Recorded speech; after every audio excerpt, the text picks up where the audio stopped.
yow yàlla weer bi nga xam ne duma ko mës a fàtte ba koroog may sàngoo suuf jigéen teg ma ci naqar bi nga xam ne duma ko fàtte ba illaa yawmi diini maa ngi lay dénk sama bopp li nga ma sàmmee woon ba lu bëri moo mucc si maag sama njaboot maa ngi lay dénkaat sama bopp nga sàmman ma. tey nag dañuy ñëwaat ci le cas de Ndeye Khady Ndiaye. Ndeye Khady Ndiaye képp ku ko dégg xam nga ni mooy soxna soosu nga xam ni elle a prouvé que jigéen moo ngi des di am valeur fii ci sunu réew ba tey ndax Ndeye Khady Ndiaye mooy ki nga xam ni su ko neexoon tey réew mi tàkk na waaye gëm yàlla ak ragal yàlla moo tax elle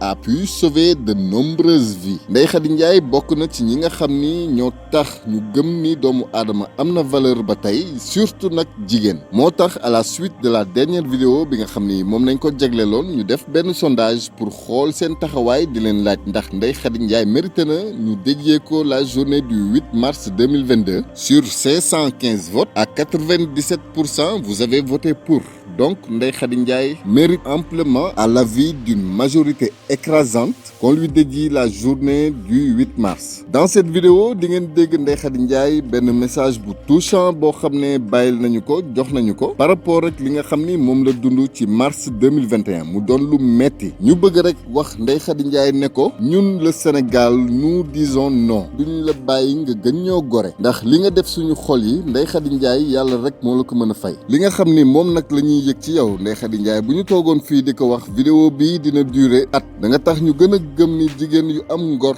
am nañ ci réew mi ba tey Ndeye Khady Ndiaye man mii di wax dama laa bëgg te yàlla rek tax Ndeye Khady Ndiaye mérité nga tout le respect du monde bu dul woon yow tey ñu ngi jooy leneen lu gën a metti waaye sa ngor sa jom ak sa diine ak sa fulaak sa fayda Ndeye Khady Ndiaye jàppal que ni sauvé na ay vie yu bëri xam nañ ni bu nekkoon alalu àddina dong kon tey lépp loo xam ne proposé woon nañ la ko di nga ko def waaye alalu àddina tiitalu la nga jiital suñu borom ci lépp ba tax tey nga yëkkati drapeau wu jigéen ca kaw tax képp ku fi respecté jigéen entre 2021 ak 2022 am nga ci part de responsabilité bu mag dañ lay bàyyeeg sa borom moom mi nga xam ni moo am payoor dina la fay ba nga yëg ko waaye li nga xam ni moom nga def ci suñu biir xol yi Ndeye Khady Ndiaye na la leer que ni ñun duñu nangu nga gën ñoo gore. mois de mars weer wi nga xam ne man Ndeye Khady Ndiaye duma ko mës a fàtte ba keroog yawmal xiyaam weer wi nga xam ne bu mu dellusiwaatee 2022 guddi googu dama fanaanee xoole bu ba set weer wi nga xam ne dund naa ci lu nekk di mois de mars weer wi nga xam ne dañ koo tànn di ci sargal jigéen man weer wii si laa am lu mu métti ci àdduna weer wi laa dund lu métti ci àdduna weer wi la ma jigéen bëggoon a toroxal ci àdduna weer wi la ma jigéen weer ci àdduna weer wi laa nekk jigéen boo xam ne àdduna bi yépp xam ma weer wi laa am yërmande ci sama njaboot ngir lu ma dund su ma si fàttalikoo de guddi gi nga xamee ne nii maa ngi war a bàyyi sama njaboot wan ko ginnaaw yàlla def nanguwul damay gën a yokk sama ngëm si yàlla te damay gën a yokk sama ndëgërlu si yàlla suñu borom yow yàlla weer bi nga xam ne duma ko mës a fàtte ba koroog may sàngoo suuf jigéen teg ma ci naqar bi nga xam ne duma ko fàtte ba illaa yawmi diini maa ngi lay dénk sama bopp li nga ma sàmmee woon ba lu bëri moo mucc si maag sama njaboot maa ngi lay dénkaat sama bopp nga sàmman ma weer bi nga xam ne sama njàqare ci sama weer bi du mois de mars weer bii dund naa ci tiitaange ak tumuranke weer bi nga xam ne jigéen a tax fukki nit ak ñeent ñu génn ci àdduna ci ay fen weer bi nga xam ne man Ndeye Khady Ndiaye toog naa ci fukki fan ak juróom génn guddi su ma tëddee duma nelaw weer bi nga xam ne am doon naa see njàqare ak tiitaange ku ne xam ne jur prématuré dafa metti nga ëmb prématuré jur ko mu juddu ñu teg ko fitna tegaale la fitna guddi ba guddi jeex du walaat nelaw sama doom ci sama dënn bi la doon tegu ba set ma boole ko njàqare bu rëy di xalaat naan dinaa dugg kaso wala duma dugg kaso weer bii duma ko mës a fàtte ba illaa yawmi diini weer bi nga xam ne su ma tëddaan ba dégg guddi ma jóg jël sama téléphone nga naa ci xool ba xam lu xew gis internet bi fépp sama tur ñu ne bu wuyu jee du ñëwaat weer bi nga xam ne su ma liiree loolu xool sama bopp xool sama doom ma ne kii est-ce que su ma demee wan ko ginnaaw su ma ñëwee dinaa fi fekkaat weer bi nga xam ne si lañ ma génnee sama kër digg ba cëg sama contrat jeexul ñu génnee ma sama kër weer bi nga xam ne si lañ yàq sama liggéey bi nga xam ne moom laa doon suturloo ak sama njaboot weer bi nga xam ne si laa gis tumaranke bu rëy ci sama dund jigéen moo ma ko teg jigéen googu de ku ma xam la ku xam sama gëm yàlla la ku xam sama nangoo liggéey la moom mu jël fen rëy yii mu fen ko te dara amu ci mais nag dénk naa ko yàlla suñ borom bi laay jël seede foofu weer bi nga xam ne weer bu métti ci man weer bu tiis ci man weer bi nga xam ne si lañ ma tiital sama njaboot mais nag damay dénk yàlla suñu borom bi di ko dénkaat parce que yàlla rek laa àndal yàlla rek laa gëm te yàlla rek laa yaakaar te yàlla bëgg na ma te taxawu na ma parce que lu bëri mënoon naa gën a métti mais méttiwul benn yoon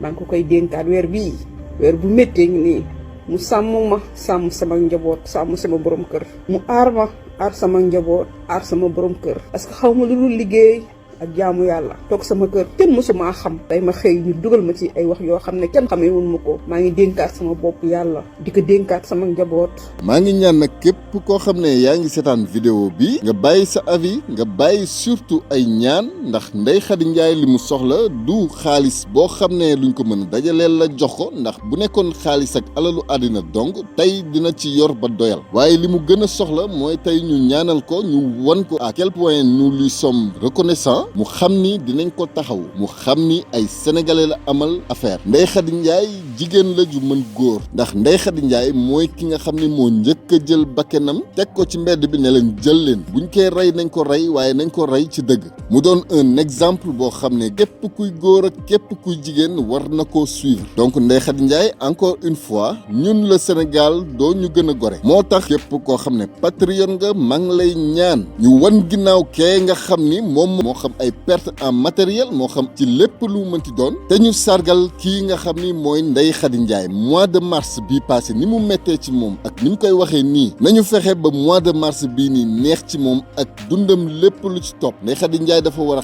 xam ni wéetul Ndeye Khady Ndiaye dafa war a xam ni nous lui sommes reconnaissants que ni bu ñu yoroon ay milliards dinañ ko sotti waaye am nañu suñuy ñaan moo tax ma leen di ñaan yéen ñi nga xam ne yéenay suivre vidéo bi ngeen bàyyi seeni commentaire li nekk ci seen biir xol ngeen génne ko ngeen ñaanal soxna sii nga xam ni dafa prouver réellement lan mooy sénégalaise ak lan mooy jigéen bu am jom am fulla ak fayda. Sénégalais yi maa ngi nuyu ñëpp kenn ku ne sa tur ak sa sant dossier bi nag duma ci wax parce que amu droit wax ci mais dinaa siral sama der kaaminu alxuraan laa yor kaamil ak di nga ne man maa la wax ne nga naan café ak xaw ma lan nga boole ak moom pour sa ëmb bi dañ nga ne yow bi ngay génn kër gi kenn dàqu la yow yaa demal sa bopp nga daw dem sa kër maam nga ne ba ngay duggaat ci biir kër gi man maa la woo téléphone na la ñëwal parce que kër gi lu fi nekkoon amatu fi bu fekkee sama kër am na massage bari wala yow bi ngay génn kër gi man dàquma la wala man maa la woo téléphone na la ñëwaat ci kër gi wala ma wax la ne la jëlal café nga naan ko pour sa ëmb bi dañ kaamil alxuraan laa yor bu fekkee loolu laal naa ci dara yal na ma yàlla suñ borom bi toroxal yal naa alaku si lu yàlla suñ borom bi bind ma gën see yées yal naa yàqu ba faw ba Sénégal yëpp teg ci seen bër Adji Sarr man xawma lu bon jullit laa